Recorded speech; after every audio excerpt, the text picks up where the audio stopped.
আরো বেরোই উবাল হাওয়া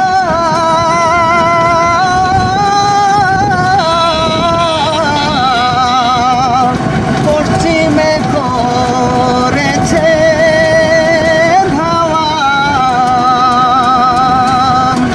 আমি সেই মদিনার পথের ধুলি আমি মাখতে পারলাম না মদিনা যাইতে পারলাম না মদিনা দেখতে পারলাম না